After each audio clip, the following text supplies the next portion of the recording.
Assalamualaikum warahmatullahi wabarakatuh. Assalamualaikum Iya, warahmatullahi terima kasih Pak Rizaldi, bertemu lagi, kita lanjut lagi kemarin, kita sudah jadi part 1 kita bahas mengenai apa itu quantity surveyor ya, terus kemarin juga sudah dibahas, tugasnya apa saja sih quantity surveyor. Nah ini mungkin di part 2 ini akan lebih mungkin tugasnya akan lebih detail pembahasannya ya, di apa namanya, waktu pre-kontra sama post-kontra itu tugas QS itu, apa saja sih gitu. Mungkin nanti biar teman-teman juga nanti ada gambaran nih tugasnya QS itu dimulainya itu tidak hanya pas waktu pelaksanaan saja, tapi jauh sebelum itu. Jadi mulai dari pre-kontra itu apa saja sampai nanti prosesnya sampai selesai kontrak itu apa saja. Nah itu mungkin lebih detailnya mungkin Pak Rizaldi yang bisa menjelaskan terkait ini, gitu Pak. Monggo Pak. Baik, terima kasih Pak Budi. Assalamualaikum warahmatullahi wabarakatuh. Waalaikumsalam. Terima kasih Pak Budi. Ini udah pertemuan kedua ya Pak ya. Pak. Mohon maaf nih agak pemaparannya agak terpotong-potong gitu. Tapi mudah-mudahan bisa diterima oleh teman-teman yang saat ini sedang menyaksikan. Dan sebagaimana biasa mungkin pertanyaan bisa langsung aja ya Pak Budi ya. Iya betul Pak.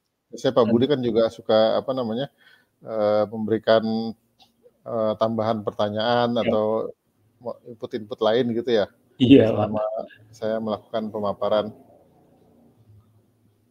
Oke, saya mulai dari tugas quantity surveyor. Jadi di dalam kalangan profesi QS itu, tugas quantity surveyor itu dibagi dalam 2 tahapan besar, yaitu satu tahapan pre-kontrak dan tahapan post-kontrak. Nah, disebut kontrak itu ada apa yang dimaksud disebut dengan kontrak? Yaitu disebut kontrak itu adalah pada saat kontrak antara penerima tugas dan pemberi tugas itu ditandatangani. Nah, jadi itu patokannya, demarkasinya di situ. Jadi pada saat kontrak sudah ditandatangani, nah itu berarti udah mulai tahapan pekerjaan post kontrak. Sedangkan sebelum kontrak ditandatangani, itu adalah tahapan pekerjaan pre-kontrak. Oke. Nah, ini tugas-tugasnya pada periode post-kontrak. Periode pre-kontrak. Tugasnya pada periode pre-kontrak ini nggak banyak, hanya dua jenis ya gitu kira-kira. Perencanaan biaya dan pelaksanaan tender. Tapi biarpun hanya dua macam begitu, tapi isinya, kontennya itu luar biasa. Jadi saya selaku QS nih, justru kalau buat saya nih, tugas paling berat itu adalah tugas pada periode pre-kontrak. Jadi mulai dari perencanaan biaya hingga pelaksanaan tender itu sungguh menguras energi gitu. Nah, perencanaan biaya itu kita mulai pada saat si pemberi tugas atau si perencana si arsitek gitu sudah punya konsep nih. Nah, pada saat si arsitek sudah punya konsep itu akan dilempar ke QS untuk estimasi kira-kira biayanya berapa. Nah, itu dari situ si QS itu akan buat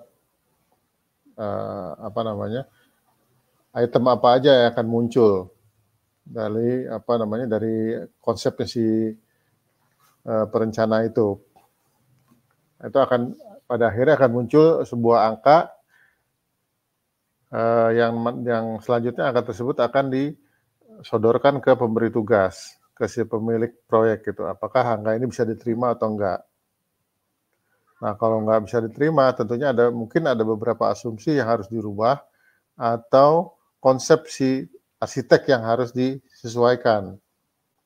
Nah, itu nantinya ada diskusi ke arah sana. nantinya akan diputuskan oleh si pemberi tugas. Apakah nanti, oh udah ini nggak apa namanya tampaknya nggak usah begini gitu, mahal nih tampaknya. Nah itu ada seperti itu, ada diskusi seperti itu nantinya gitu, supaya ada kesesuaian antara angka estimasi gitu dengan konsep desain dari perencana. Ini bisa berlangsung cukup lama gitu, sampai angkanya itu betul-betul diterima oleh si pemberi tugas, sampai konsepnya pun cocok.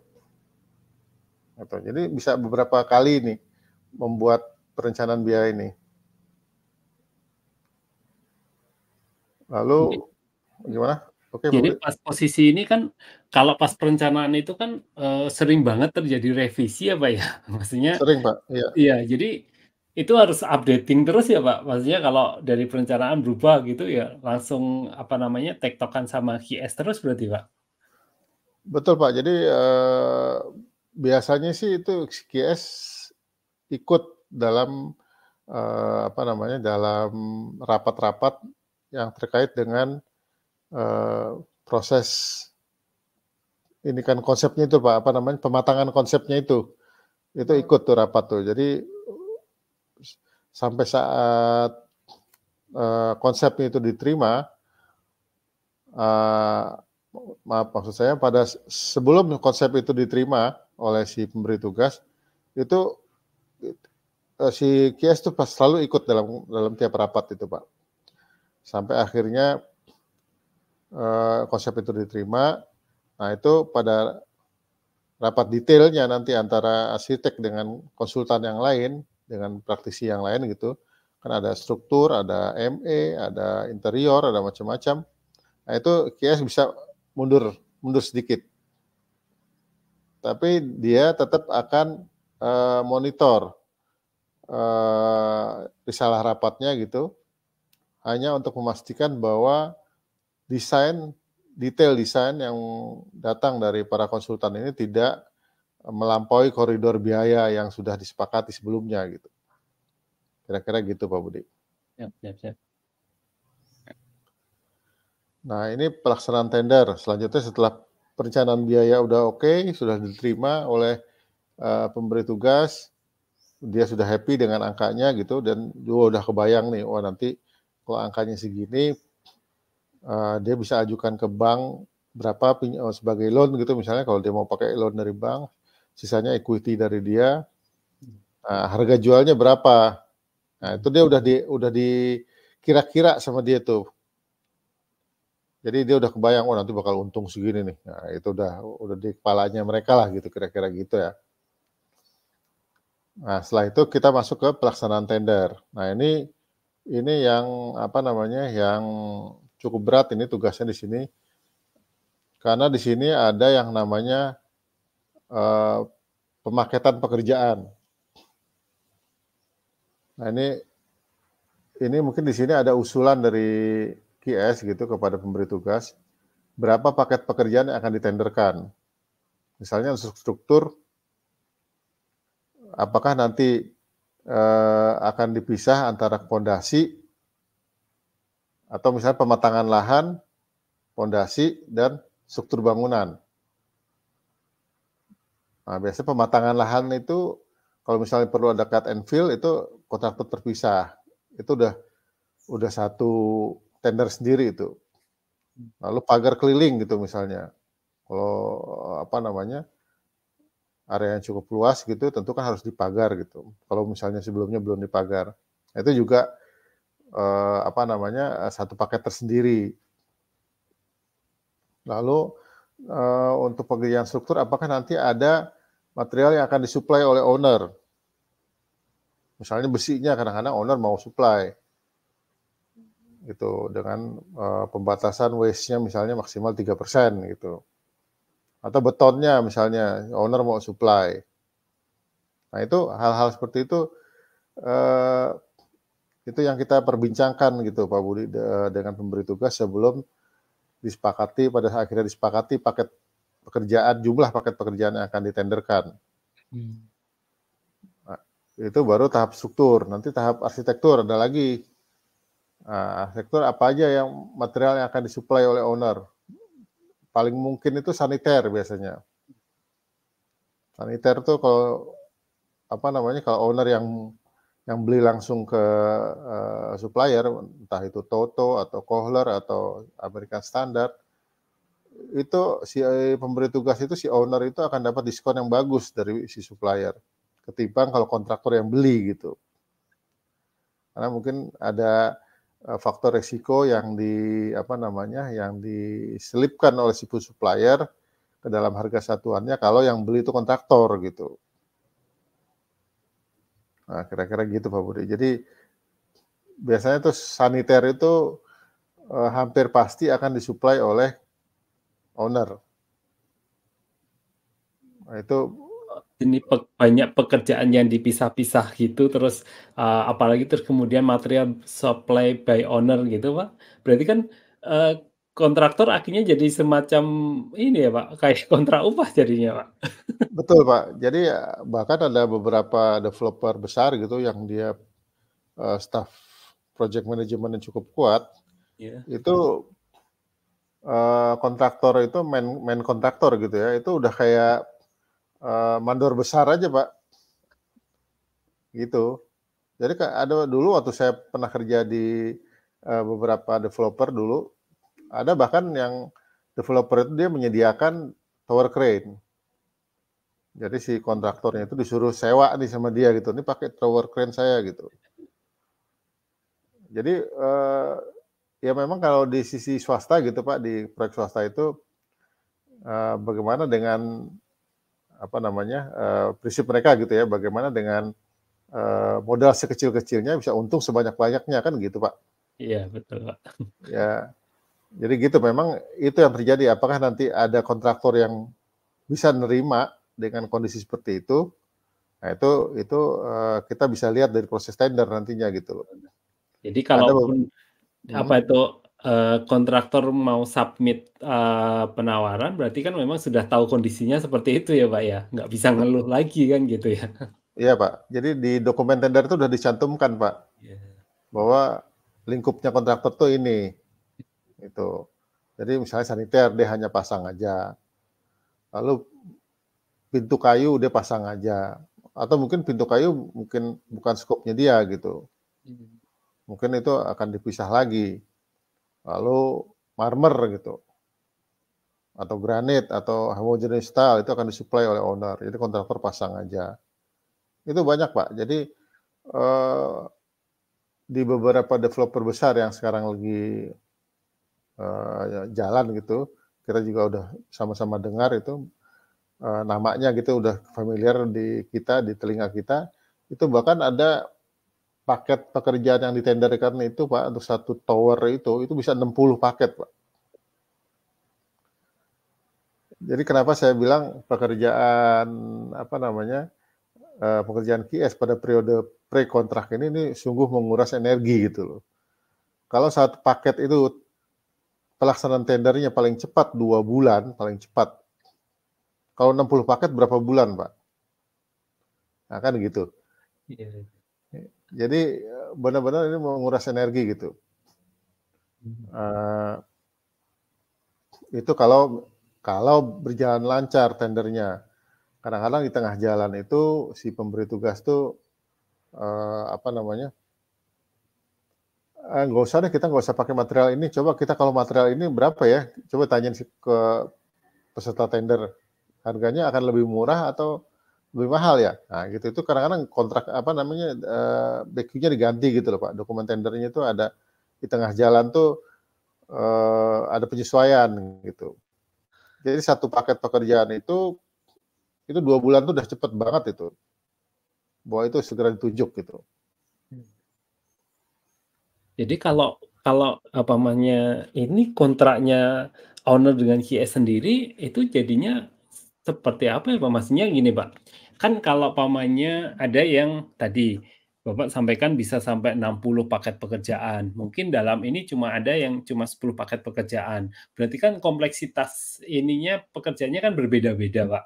Berarti kadang kan kalau konsultan perencana itu kan dia dibayarnya kan man gitu ya Pak ya, biasanya. Nah, Kalau di kontrak QS itu biasanya dihitungnya dari persentase kayak gitu atau tadi harus dihitung, ini mau dibuat berapa paket pekerjaan nih, kekomplekan pekerjaannya nanti gitu, Pak? Ya betul Pak. Jadi di awalnya itu pada saat kita bicara ini sebagai konsultan ya Pak ya? Betul, Pak. Sebagai konsultan ya, konsultan QS ini dia memberikan penawaran kepada pemberi tugas gitu, untuk jasa yang akan dia berikan. Dia udah cantumkan tuh penawarannya, bahwa maksimal misalnya paket pekerjaan yang akan ditenderkan adalah 20 gitu misalnya. Nah harganya misalnya 1 M, dan waktu masa konstruksinya itu maksimal misalnya 1 tahun atau maksimal 2 tahun, itu udah dinyatakan gitu loh Pak. Jadi kalau lebih dari lebih dari jangka waktu yang ditetapkan di dalam kontrak, itu misalnya si QS bisa mendapat pembayaran bulanan misalnya 50, 60, atau 70 juta per bulan gitu misalnya Pak. Nah itu seperti itu udah didiskusikan awal Pak. Jadi si konsultan QS sudah tahu Pak, kalau misalnya yang ngundang dia PTA, dia tahu nih pasti paketnya bakal banyak nih. Nah, dia udah tahu Pak, dia udah siapin nih penawaran, gini, paketnya segini. Udah udah familiar dia gitu loh Pak. Siap. Lanjut Gitu Pak. Pak. Ya, jadi itu tugas QS di pre-kontrak itu kalau buat saya gitu sungguh menguras energi gitu. Dan saya sendiri, saya juga kan praktisi QS, saya juga ada konsultan QS. Saya kadang-kadang menolak kalau kerjaan di periode pre-kontrak ini, Pak. Karena saya nggak punya staff yang cukup banyak gitu, apalagi kalau si ownernya minta paketnya yang cukup banyak gitu, dipisah gitunya. Nah, itu nggak buat saya itu nggak ini gitu, nggak menarik lah jadinya gitu kalau buat saya gitu. Nggak tahu mungkin teman-teman konsultan yang lain mungkin buat mereka oke-oke aja gitu. Oke. Ini udah ada yang ini Pak Budi, ada yang hadir atau enggak? Ada Pak, ada sekitar 40-an Pak. Oke silakan, apa mau ada yang dibuka dulu Nanti sesi kalau ada pertanyaan nanti saya ini Pak. Oh gitu, oke. Kebetulan belum ada pertanyaan dari teman-teman. Ya, jadi disebut pelaksanaan tender itu ada mulai dari penyiapan dokumen tender hingga penyiapan atau draft dokumen SPK gitu loh Pak, atau dokumen kontrak. Nah jadi itu kalau semua SPK sudah ditandatangani oleh kedua belah pihak, nah itu periode tugas QS pada periode pre-kontrak itu udah selesai. Selanjutnya kita akan masuk kepada tugas QS pada periode post-kontrak. Nah ini, jadi tugas QS pada periode post-kontrak ini ada 6, cukup banyak. Tapi secara energi gitu, secara intensitas pekerjaan ini relatif lebih landai lah ketimbang pada saat pre-kontrak. Jadi tugas QS pada periode post-kontrak ini dia harus menyusun dokumen kontrak. Nah, apakah dokumen kontrak itu? Dokumen kontrak itu adalah dokumen tender plus berkas-berkas lain yang dikeluarkan atau diterbitkan selama berlangsungnya proses tender.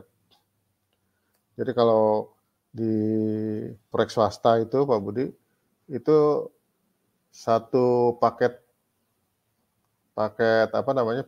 tender itu bisa berkali-kali klarifikasinya Pak. Jadi mungkin kalau di proyek pemerintah mungkin hanya 1 atau 2 kali klarifikasi gitu terhadap penawaran yang diberikan oleh kontraktor. Tapi kalau di swasta Pak itu 3 kali itu udah sedikit Pak. Jadi bisa berkali-kali gitu. Nah itu kadang-kadang di tengah-tengah proses klarifikasi itu, nah itu ada kesepakatan baru yang timbul gitu. Oh oke, sebaiknya kita kalau gitu misalnya betonnya pakai fly ash yang 15% deh. Tolong keluar revisi nih ininya apa namanya si konsultan struktur ininya spesifikasinya gitu. Nah revisi tuh konsultan struktur spesifikasinya. Nah, itu tentunya revisi spesifikasi yang dari apa namanya konsultan struktur itu harus didistribusi ke peserta tender. Nah, itu ada beberapa seperti itu yang muncul selama proses klarifikasi. Juga risalah rapat dari proses klarifikasi itu juga nantinya akan menjadi bagian dari dokumen kontrak. Gitu. Jadi dokumen yang udah pasti itu dokumen tender. Nah, lalu dokumen tambahan yang timbul selama berlangsungnya proses tender itu akan menjadi dokumen kontrak. Kira-kira begitu. Lalu apalagi setelah dokumen kontrak selesai, apalagi tugas GS berikutnya. Dia menilai kemajuan pekerjaan. Nah, kemajuan pekerjaan ini prosesnya pertama bisa mulai dari pengajuan DP.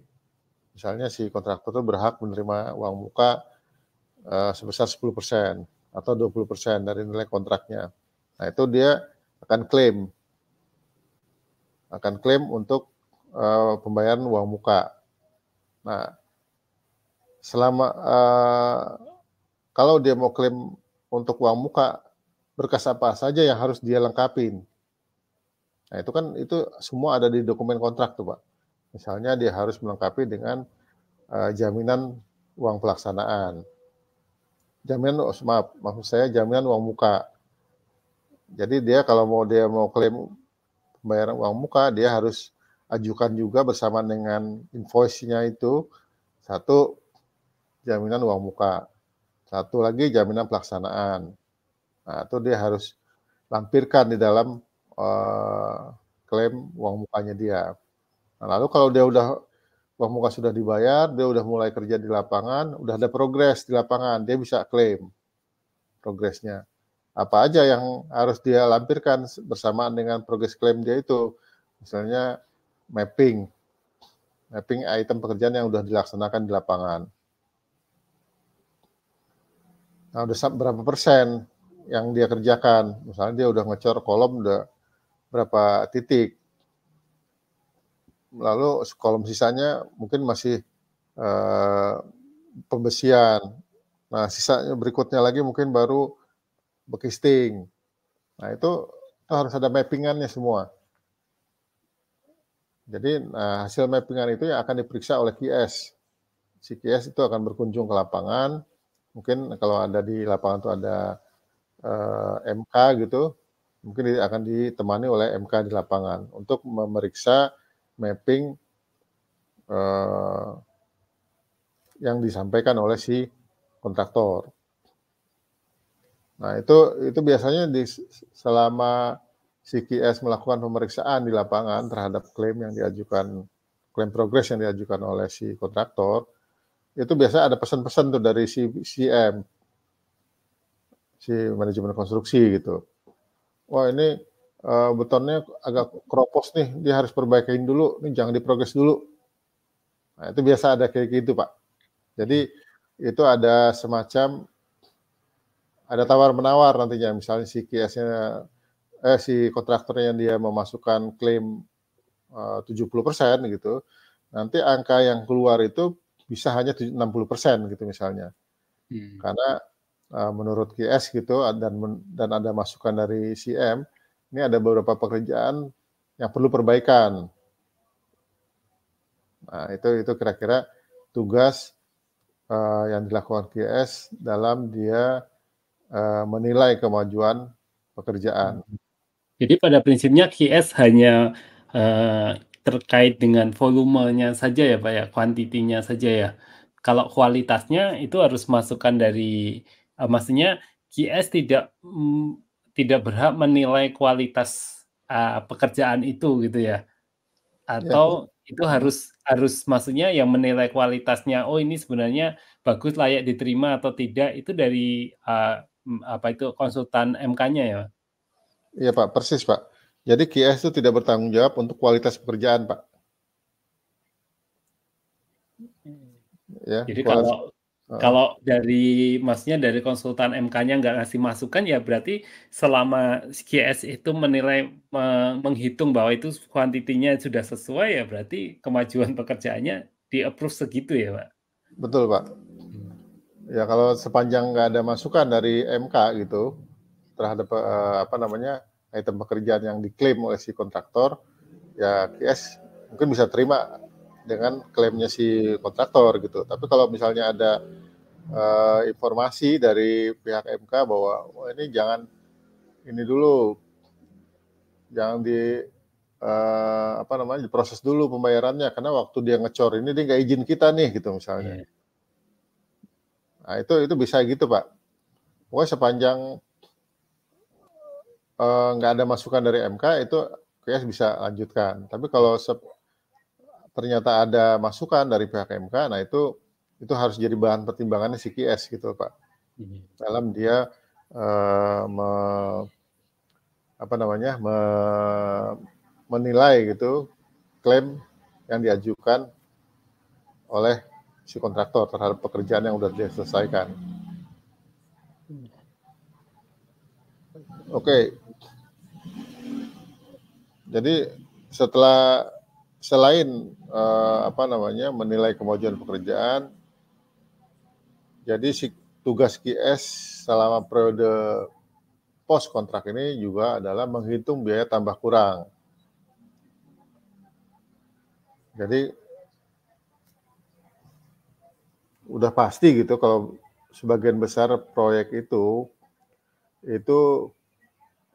desain itu nggak semata-mata 100% bisa diterapkan di lapangan. Pasti ada deviasinya gitu.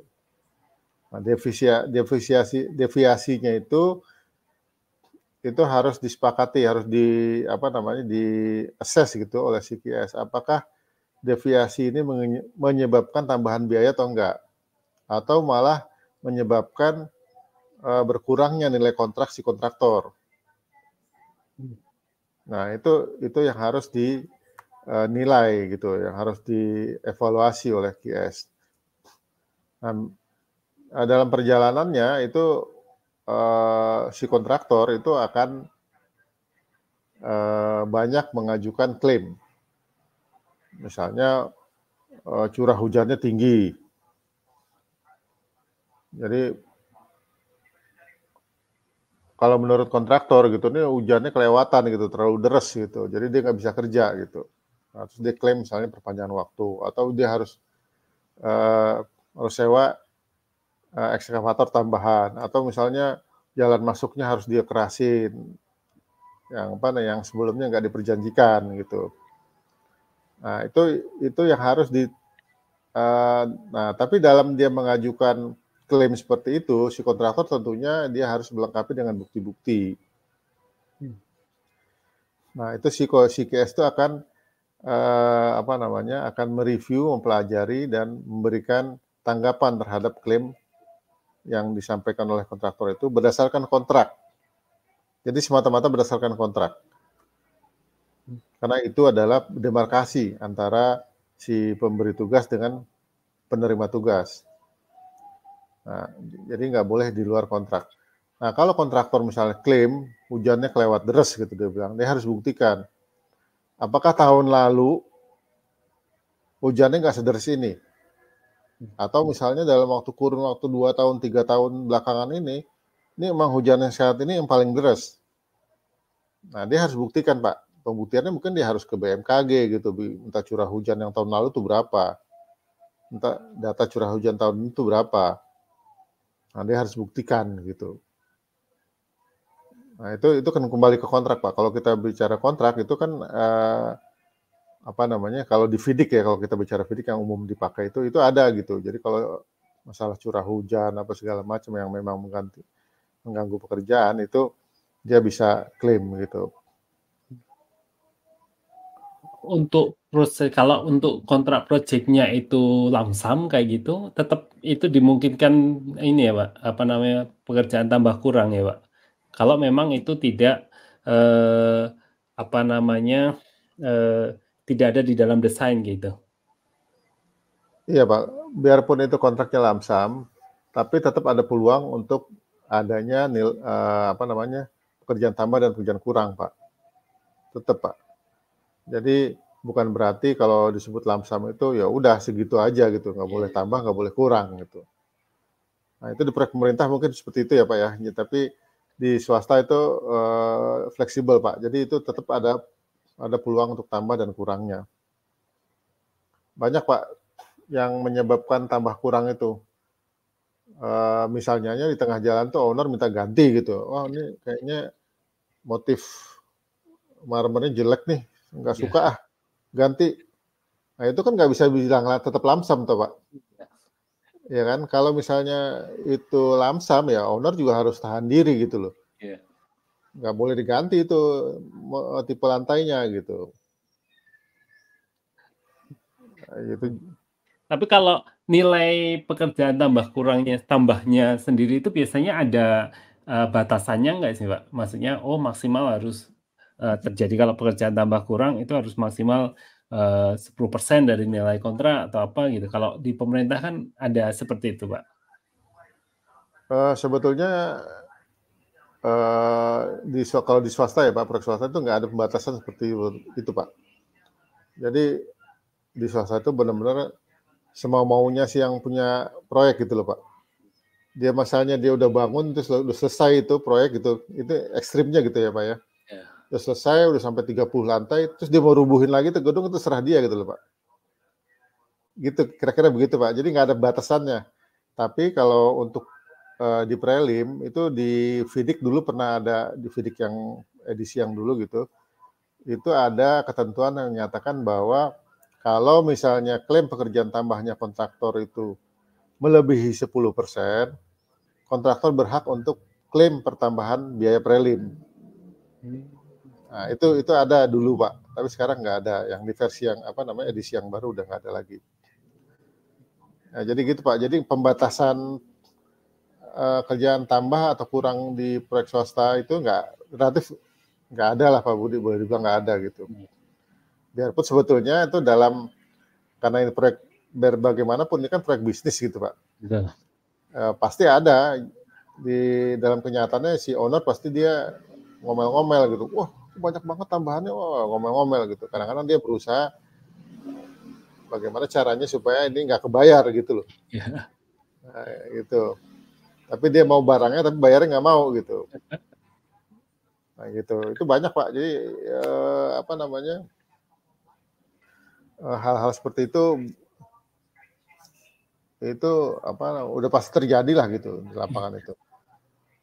Tapi kalau ini Pak, pekerjaan berarti, secara QS hanya menghitung nilainya saja ya, Pak? Persetujuan pekerjaan tambah itu ya jadi tetap itu apakah di konsultan MK, kemudian itu persetujuan owner oke, baru dikerjakan, terus QS menghitung nilainya atau, seperti apa, Pak? Kan harus tetap kan karena ini nilai duitnya owner kan, Pak, yang menentukan, "Oh ini boleh pekerjaan tambah, ini kurang." Itu kan berarti owner-nya juga kan, Pak? Kalau dia punya konsultan QS, dia mewakilkan apa namanya mewakilkan kewenangan itu ke QS Pak. Sepanjang itu sesuai kontrak gitu. Kalau itu dia nggak tercantum di dalam kontrak itu harus didiskusikan bersama antara kontraktor dengan pemberi tugas. Tapi yang menyatakan itemnya bahwa itu perlu dikerjakan di lapangan itu MK. Jadi ada format yang namanya set instruction gitu Pak, yang umum beredar di lapangan gitu. Itu kalau kontraktor terima set instruction berarti itu adalah kerjaan tambah. Nah, format set instruction itu keluarnya dari MK Pak. Nah, biasanya sebelum set instruction itu dikeluarkan oleh MK, MK itu akan berdiskusi dengan QS, meminta masukan dari QS. Apakah ini betul-betul pekerjaan tambah secara kontraktual gitu. Apakah ini bisa ada duitnya apa enggak nih buat kontraktor gitu? Atau misalnya apakah duitnya kontraktor bakal berkurang nggak dengan kalau saya keluarkan instruksi seperti ini nih gitu. Nah itu biasanya ada interaksi seperti itu tuh Pak antara MK dengan QS gitu. Nah, ini ada dari Pak Edi Waloyo nih Pak. Sebagai konsultan terkait pekerjaan tambah kurang nih Pak. Jadi kalau tadi sampaikan Pak Rizadi tadi kan di swasta itu kan fleksibel sekali ya, owner-nya mungkin tadi melihat, "Oh ini kok kayak gini," umpamanya mau minta ganti kayak gitu kan, sering berubah umpamanya gitu.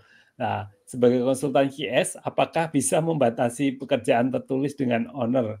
Potensi berubah-ubah tidak selesai-selesai. Maksudnya kalau berubah terus ya kan jadi nggak selesai kayak gitu. Maksudnya QS bisa bilang ke owner, "Sudah ini jangan berubah-ubah terus," kayak gitu loh, Pak. Itu membatasi pekerjaan tertulis itu maksudnya pekerjaan apa ya? Yang ini maksudnya pekerjaan membatasi perubahan pekerjaan secara tertulis gitu Iya, kali ya mungkin maksudnya gitu gitu ya. ya, Pak, betul. Nah, ya jadi itu nggak bisa Pak. Biarpun si QS itu dia punya kewenangan untuk mereminding Pak, mengingatkan si owner, Pak kalau Bapak berubah-ubah terus biayanya akan nambah loh Pak. Dan waktu penyelesaian pekerjaan akan nambah juga.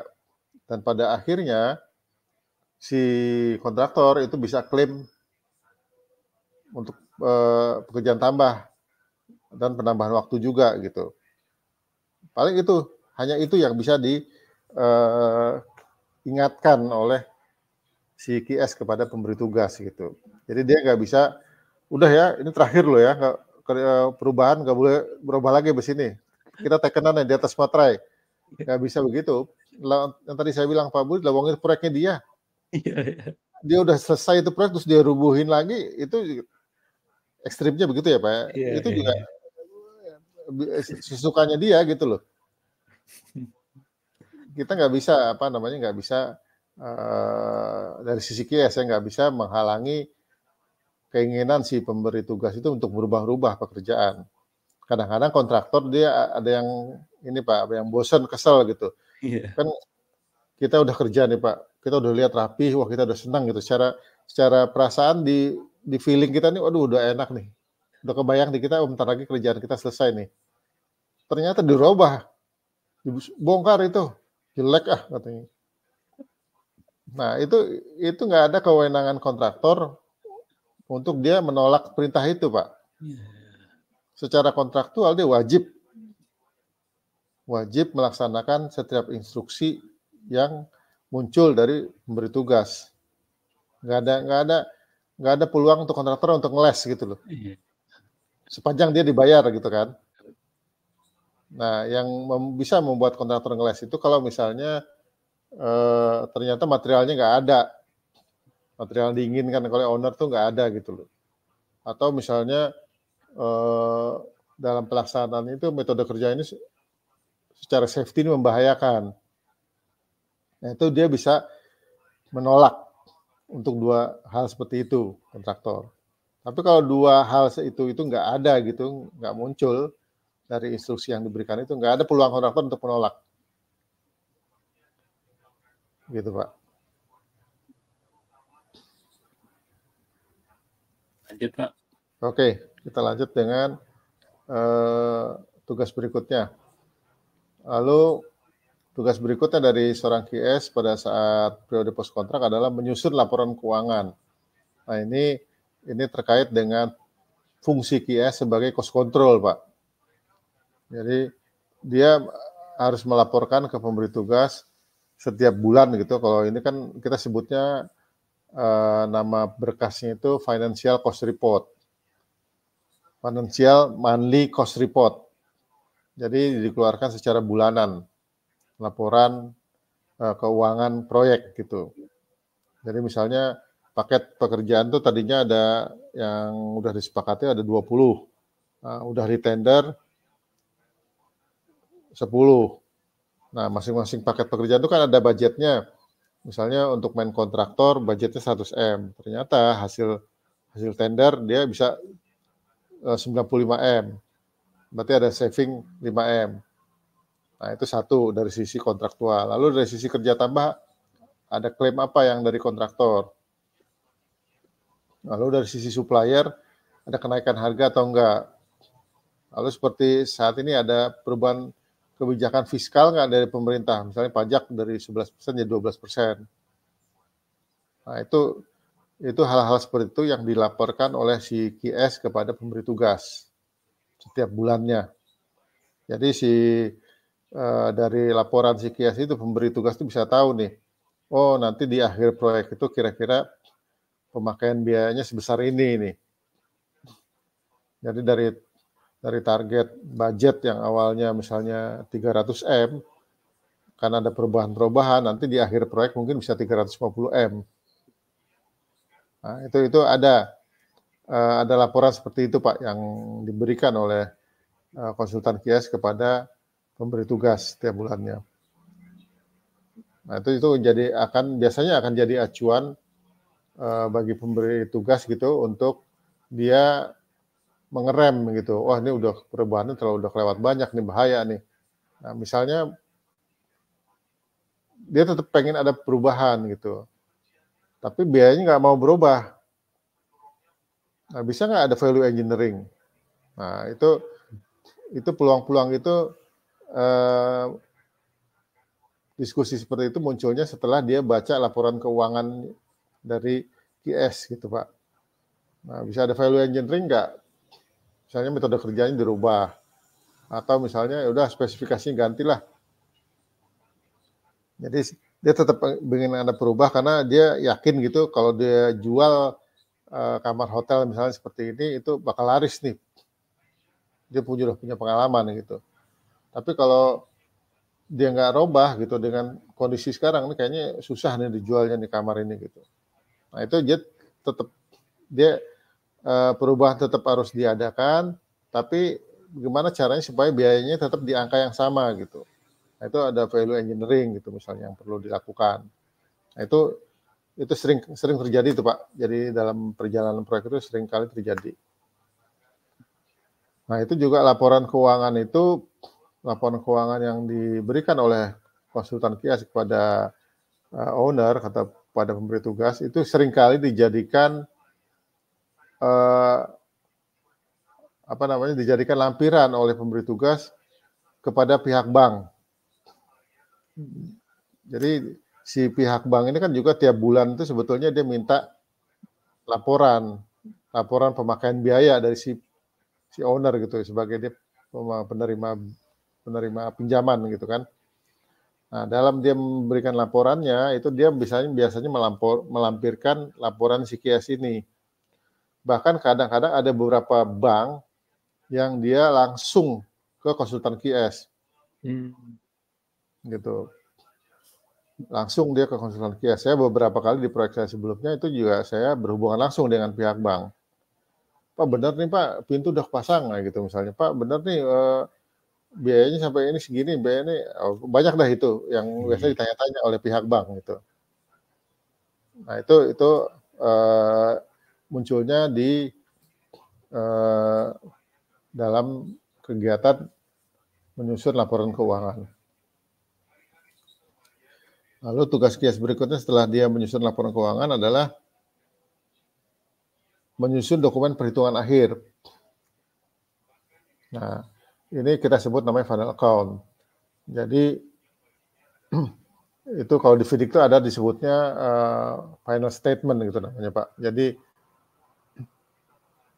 si kontraktor dan si QS itu duduk bareng-bareng nih untuk menyepakati bahwa nilai kontrak si kontraktor ini sampai selesainya proyek adalah sebesar ini.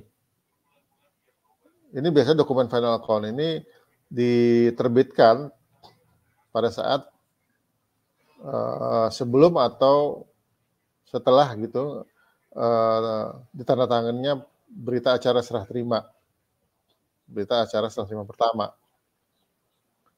Nah, itu si QS itu akan menerbitkan dokumen final account, dokumen perhitungan akhir. Nah, dokumen itu isinya apa? Dia itu isinya adalah menyatakan bahwa nilai kontrak awal segini, lalu di tengah jalan ada pekerjaan tambah kurang segini, lalu sehingga apa namanya, yang udah dibayar sebesar ini, yang belum dibayar sebesar ini. Jadi kekurangan pembayaran dari pihak owner adalah sebanyak ini. Nah, itu akan ditandatangani nih Pak, antara si kontraktor, si QS, dan si pemberi tugas. Nah, jadi di situ di dokumen itu ketahuan si owner tuh masih utang berapa ke kontraktor. Nah, utang itu harus setelah dikurangi retensi, kan ada masa retensi tuh, Ya. ada masa peliharaan. Misalnya retensi 5% dari nilai kontraknya. Nah, di luar uang angka yang di luar retensi itu harus dilunasin, harus dibayarkan ke kontraktor. Hmm. Itu. Itu yang apa namanya, yang dilakukan QS pada saat dia menyusun dokumen final account. Jadi paperwork, banyak paperwork-nya gitu loh. Oke. Lalu terakhir, pada saat ini juga pada saat proyek sudah selesai, QS itu biasanya dia membuat analisa biaya. Nah, analisa biaya ini tujuannya apa? Tujuannya adalah untuk memperkaya bank datanya si QS. Nah, ini yang kemarin kita udah sempat diskusikan Pak Budi bahwa QS itu kalau dalam dia membuat perencanaan biaya, dia berdasarkan bank data seperti ini Pak. Jadi dari misalnya ada proyek yang baru saja dia selesaikan adalah gedung perkantoran misalnya 30 lantai. Nah, itu dianalisa biayanya tuh untuk pondasi itu per meter persegi jadinya berapa. Nah, pondasinya apa sih? Dia bor pile, pancang, lalu ada retaining wall. Jadi untuk pekerjaan bawah itu jatuhnya berapa sih per square meternya? Untuk struktur tuh jatuhnya per square meternya berapa sih? Untuk arsitektur berapa sih? Untuk ME berapa sih? Nah, itu yang dia akan analisa, Pak.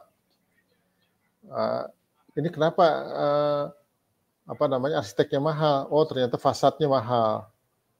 Nah, itu dia ada catatan gitu loh. Jadi pada saat nanti ada proyek yang mirip-mirip di berikutnya di kemudian hari, itu data ini bisa diambil oleh QS nih. Jadi bisa dijadikan rujukan gitu dalam dia membuat apa namanya, perencanaan biaya untuk proyek yang sejenis di kemudian hari. Itu kira-kira tugas QS pada periode post kontrak. Ini ada pertanyaan. Apakah QS hanya melakukan verifikasi volume atau bisa verifikasi harga satuan? Semuanya. Iya, ini tugas QS. Jadi nggak cuman verifikasi volume dan harga gitu. Bahkan yang tadi saya bilang, apakah ini memang kerjaan tambah atau bukan?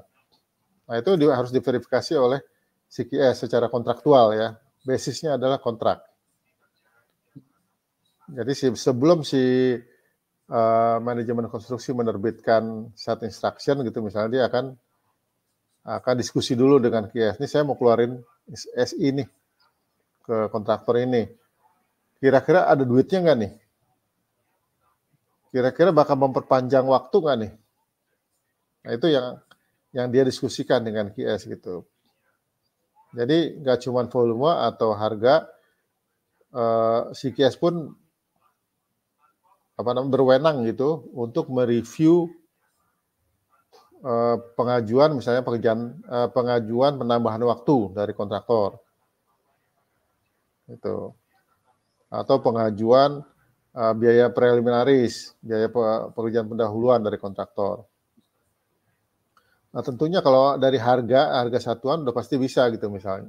Misalnya gini, dari awalnya pintunya pintu kayu, lalu diganti pintu kaca. Nah, itu kan harus approval CQS dong, harganya gitu loh. Kan si kontraktor nggak bisa semena-mena dia langsung, wah ini harga kaca, pintu kaca segini mahal, nggak bisa. Emang berapa harga pintu kaca di pasaran berapa sih gitu? Nggak bisa gitu. Jadi itu memang tugas QS, volume dan harga satuan udah pasti tugas pokoknya gitu. Tapi selain itu dia juga berwenang untuk mereview kontraktual claims yang diajukan oleh kontraktor. Itu kira-kira itu, Pak Budi. Ya, ini pertanyaan dari Pak Rais Amarullah tadi, Pak. Mungkin ini balik ke yang ke pre kontra tadi ya, Pak, ya. Nah, ini kalau menentukan ASP-nya itu, kalau di swasta itu apakah QS menentukan ASP itu berdasarkan, kalau di pemerintah kan ada SNI dari PU gitu ya, Pak, ya.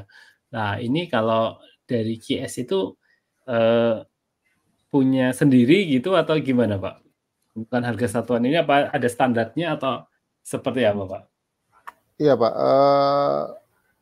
Analisa, jadi analisa harga itu kalau untuk perian tambah ya, Pak, ya. Kalau untuk perian tambah itu selalu si QS itu minta kontraktor mengajukan analisa harganya. Kenapa kok semahal ini? Coba bikin analisa harga. Nah, si kontraktor itu, kalau kita bicara proyek swasta ya, dia nggak bisa pakai analisa harga dari SNI misalnya, atau analisa harga yang dikeluarkan dari PUPR. Kenapa? Karena udah pasti harganya bakal naik. Jadi kalau kontraktor pakai dalam dia membuat analisa harga, dia berdasarkan SNI atau Kemen PUPR, itu pasti naik, Pak.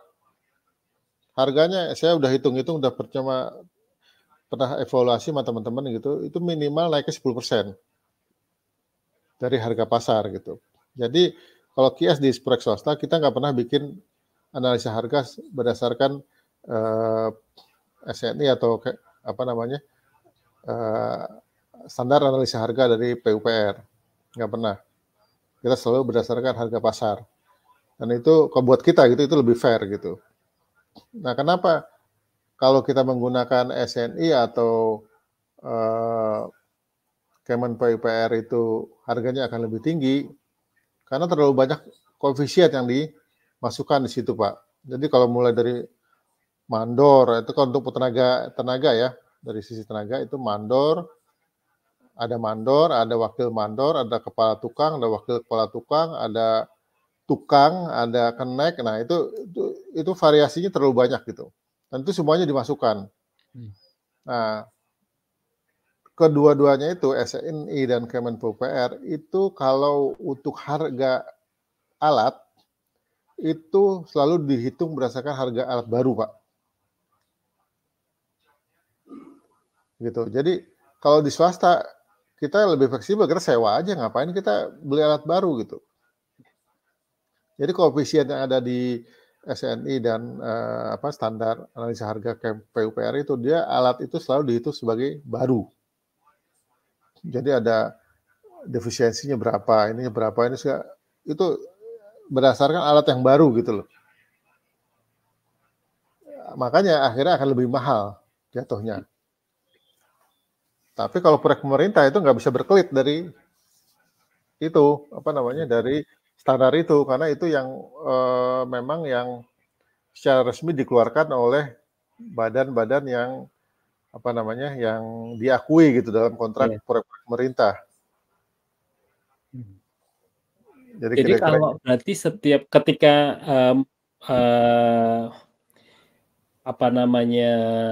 QS membuat harga di awal gitu, Pak, harga itu berarti QS memakai analisa harga satuan QS sendiri ya, Pak, ya? Jadi mungkin itu juga antar QS itu pun bisa berbeda ya, Pak, analisa harga satuannya? Atau mungkin dari IKSI gitu juga membuat pedoman, oh kalau ini pekerjaan ini analisa harga satuannya seperti ini, kayak gitu? Iya, Pak. Emang sebetulnya waktu saya masih aktif di IKSI itu memang salah satu cita-cita kami itu adalah membuat analisa harga versi IKSI gitu. Itu yang kita ingin membuat analisa harga itu yang boleh dibilang fair gitu, yang bisa diterima oleh para pihak gitu. Nggak cuma bisa diterima oleh kontraktor, tapi bisa diterima oleh owner juga gitu. Itu belum kejadian sampai saat ini. Nah, gampangannya aja gini, Pak, gampangannya aja itu CQS itu kalau ada kerjaan tambah gitu atau ada kerjaan baru gitu, dia nggak bikin analisa harga, Pak. Supaya gampang ini dia kirim aja itu gambarnya BQ-nya ke supplier atau ke subkon gitu. Dia suruh aja isi gitu, Pak. Itu kan harga pasar, Pak. Iya kan? Nggak usah kita ribet-ribet bikin analisa harga gitu loh. Ya misalnya ada tambahan pintu. Pintunya modelnya ganti nih, ada ada ukir-ukirannya segala macam. Kita kirim aja gambarnya ke supplier pintu. Terus nanti kan dia akan masukkan penawaran, Pak. Iya dong. Nggak usah kita kita pisahkan gitu pintu. Oh, dalamnya dia rangkanya kayu mahoni atau kayu jati atau ditutup triplek terus ada HPL atau satu finishing macam-macam. Gampangnya udah kita lempar aja ke supplier. Gitu kan, Pak? Gitu loh. Jadi itu yang lebih efisien gitu dari sisi waktu kerja juga gitu. Dan itu bisa dipertanggungjawabkan. Kan dia memang spesialis pintu. Kalau saya misalnya ke QS gitu misalnya dia menganalisa sendiri masang pintunya berapa, ininya berapa, bikin garis-garisnya berapa segala macam lah gitu. Kan dia bukan bukan spesialisasinya di situ gitu loh. Kira-kira gitulah Pak Budi.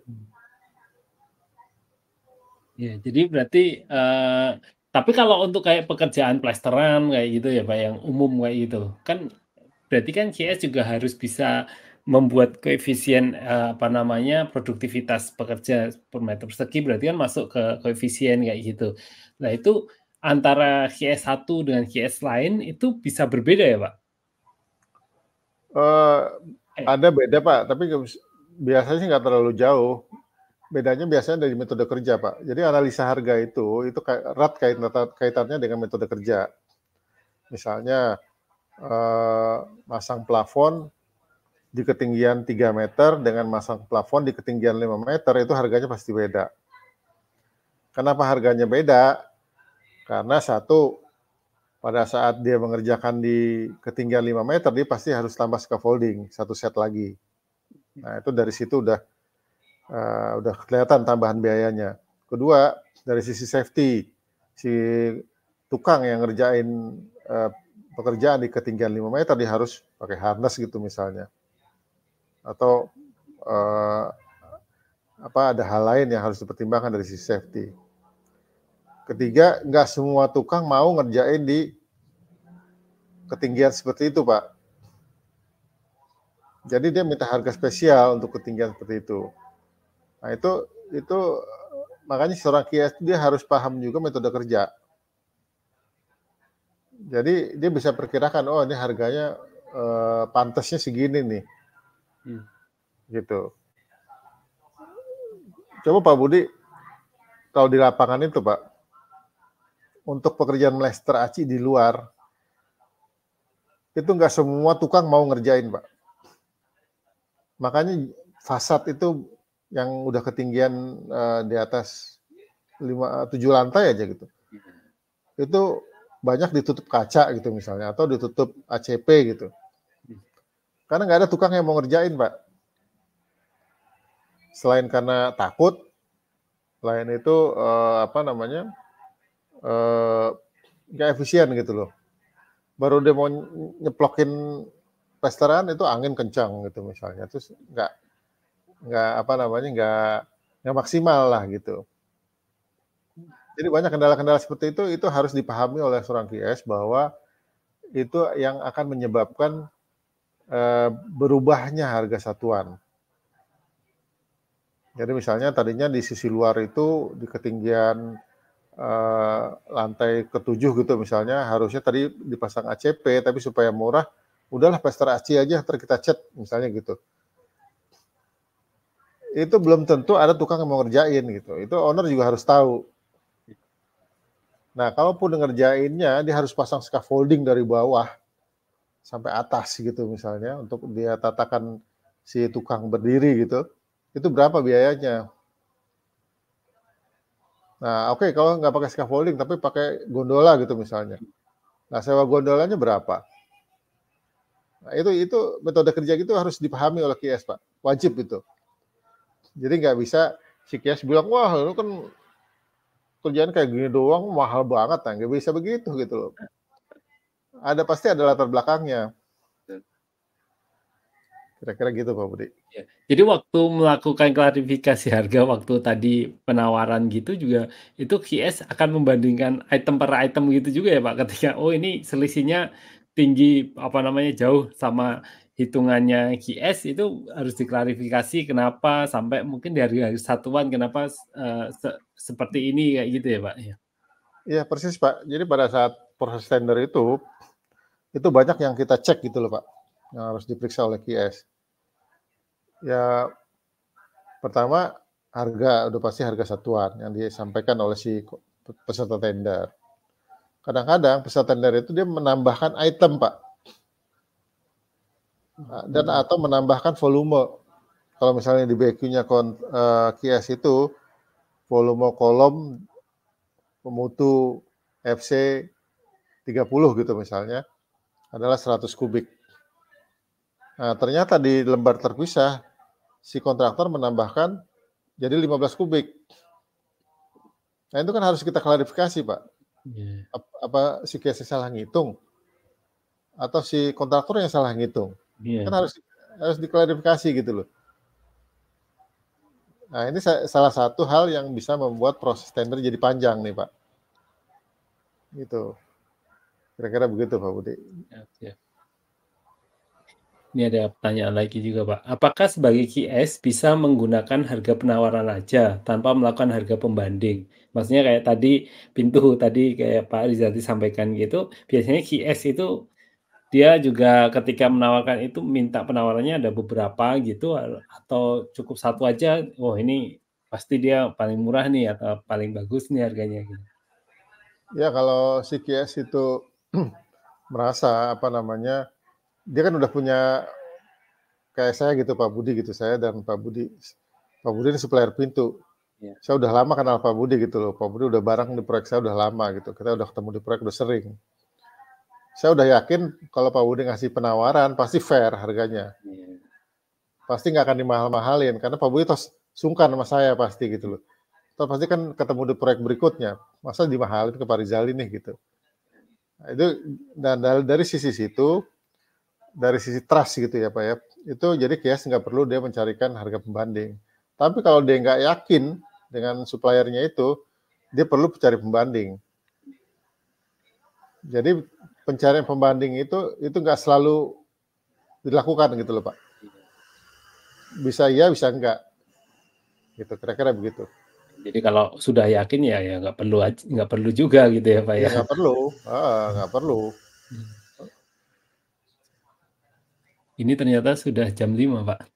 Udah jam 5 ya? Oh iya, udah lewat 1. Oke, gimana Pak Budi? Ini Iya, sudah masih Pak. kurang 6 lembar lagi nih ya? Iya. Kita lanjut next saja Pak, kan masih banyak. Boleh kalau ada pertanyaan lagi? Apa masih ada lagi nggak? Sudah tidak ada sih pertanyaan Pak. Tidak ada. Oke, baik Pak Budi. Siap. Ya, Ya. mohon maaf. Nggak apa-apa Pak. Yang penting Jadi sebenarnya gitu Pak, mau berapa part kita tetap jalanin Pak. Yang penting Pak Rizaldi ada waktu kita bisa diskusi gitu, nggak terlalu panjang-panjang juga gitu. Yang penting bisa memberikan manfaat untuk teman-teman semuanya gitu ya Pak. Setuju Pak, mudah-mudahan bermanfaat nih. Iya. Jadi apa namanya, nggak sia-sia kita ketemu sepotong-sepotong, tapi iya Pak. Masuk semuanya gitu. Iya. Ini tadi kita cuma bahas 2 slide aja nih Pak. Iya. 1 jam. Loh, padahal kita masih ada berapa slide lagi tuh ya Pak Budi ya? Kan ada yang slide yang tugas QS pada saat pre-kontrak tuh ada detailnya tuh. Sama post-kontrak ada detailnya. Iya makanya saya bilang bisa berbulan-bulan itu. Iya Pak, nggak apa-apa Pak. Yang penting saya ini ada waktu longgar, umpamanya 1 jam ya nggak apa-apa gitu kita bisa diskusi. Oke Pak. Oke, terima kasih Pak Rizaldi untuk diskusinya hari ini. Kita sepertinya harus nyambung lagi nanti untuk apa namanya pembahasan berikutnya. Terima kasih Pak Rizaldi, terima kasih teman-teman yang sudah hadir di diskusi kita kali ini. Wassalamualaikum warahmatullahi wabarakatuh. Waalaikumsalam warahmatullahi wabarakatuh.